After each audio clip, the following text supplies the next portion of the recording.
Daerah Istimewa Yogyakarta memiliki banyak sumber daya hutan yang potensial. Salah satunya adalah wisata alam dengan memanfaatkan pemandangan pohon pinus yang menghiasi wilayah Kabupaten Bantul.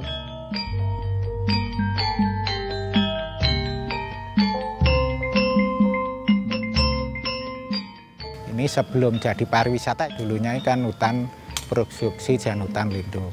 Yang dulunya petani kelompok tani penyadap pinus kita alihkan ke pariwisata. Hutan pinus memberikan kesempatan merubah ekonomi masyarakat, khususnya di sekitar RPH Mangunan. Sebelumnya saya pengrajin, tapi alih ke sini ke hutan pinus sebagai pedagang makanan itu lebih meningkat lah.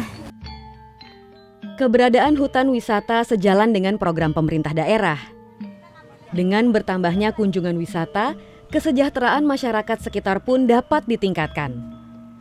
Untuk itu, pengelolaan hutan wisata ini akan terus dikembangkan oleh KPHP Yogyakarta. Kita menginginkan bahwa wisata di sini adalah wisata yang bebas sampah plastik. Jadi wisata yang ramah lingkungan, kita bisa menikmati keindahan alam ini tanpa merusak lingkungan hutan yang ada. Dan ke depan kita coba dekati dengan pendekatan budaya ini.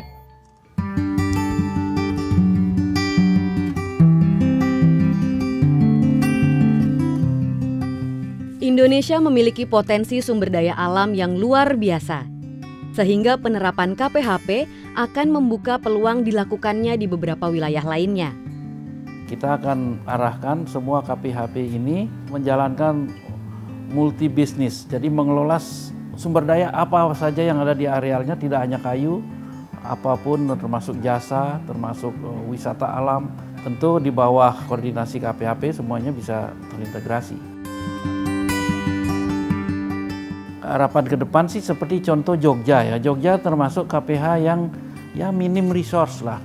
Tapi toh tetap bisa menyumbang sekarang ke Pemdanya beberapa miliar per tahun hanya dari kayu putih.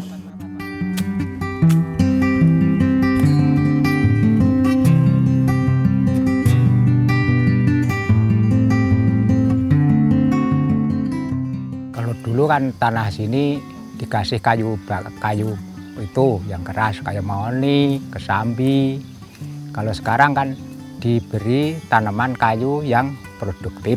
Kalau kayu putih itu kalau dari ditanam nyampe dipanen itu sekitar dikurang ya 4-5 tahun.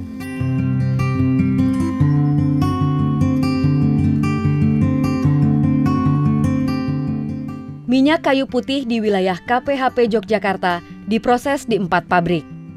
Dari tahun 2009 hingga 2015, kontribusi hasil hutan bukan kayu untuk PAD atau pendapatan asli daerah terus mengalami peningkatan. Jadi minyak kayu putih ini yang menempati beberapa area tertentu di dalam kawasan hutan itu, dan inilah yang kemudian dioptimalkan menjadi salah satu potensi penerimaan pendapatan daerah.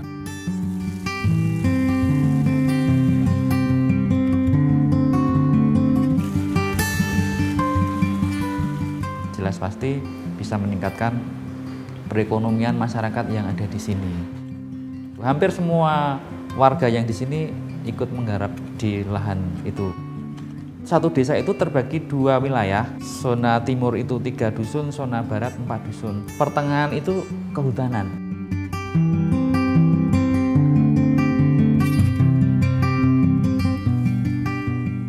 Dalam pengembangan usaha tani, dikembangkan juga berbagai kegiatan perhutanan lain yang menjadi salah satu potensi ekonomi.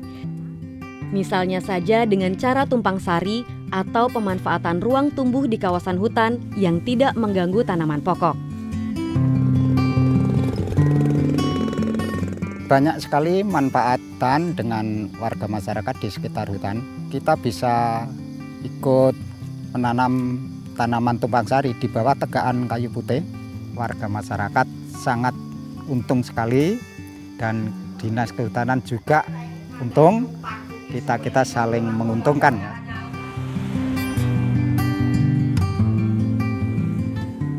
Manfaatnya besar sekali dan itu menambah ekonomi masyarakat. kehutanan sama masyarakat itu seperti saudara.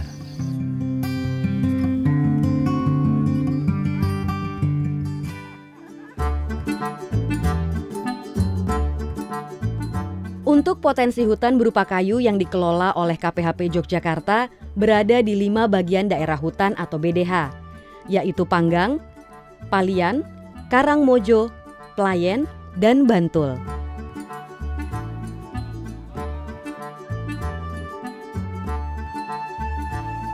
KPH diberi ruang untuk membuka peluang investasi. Disitulah sehingga kita punya inovasi untuk melakukan kemitraan dengan investor, dengan masyarakat.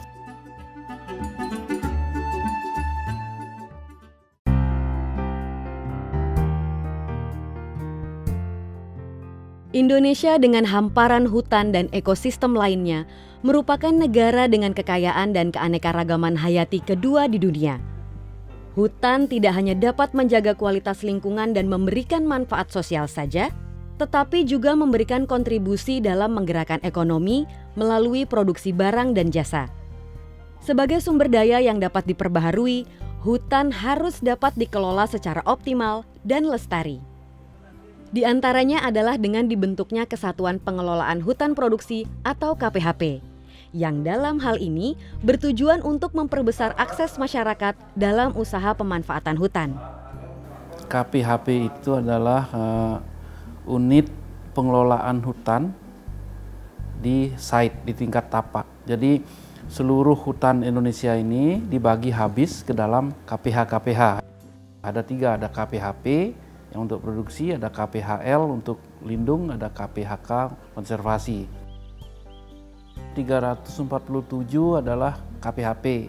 Targetnya memang 2019 semuanya itu sudah eksis, beroperasi. Pengelolaan hutan dalam konsep KPHP diharapkan dapat memberikan manfaat secara ekologi, ekonomi, dan sosial. KPHP ini nantinya menjadi sebuah entitas quasi government, ya, jadi setengah bisnis, setengah government, yang dia melaksanakan pengelolaan hutan di arealnya, mulai dari perencanaan sampai pemasaran hasil. Dia itu bisa lakukan secara swakelola atau bekerja sama dengan masyarakat atau dengan bisnis pemodal. Hal ini sejalan dengan semangat Nawacita ke-6 dan ke-7, yaitu meningkatkan produktivitas rakyat dan daya saing di pasar internasional, serta mewujudkan kemandirian ekonomi dengan menggerakkan sektor-sektor strategis ekonomi domestik.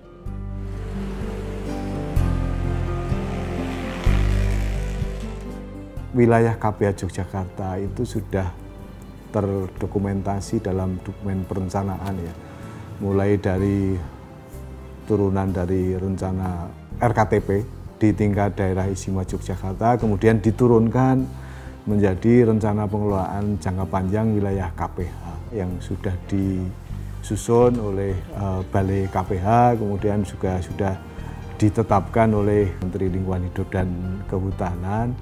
Kemudian kami jabarkan lagi dalam perencanaan-perencanaan jangka pendek, jangka tahunan.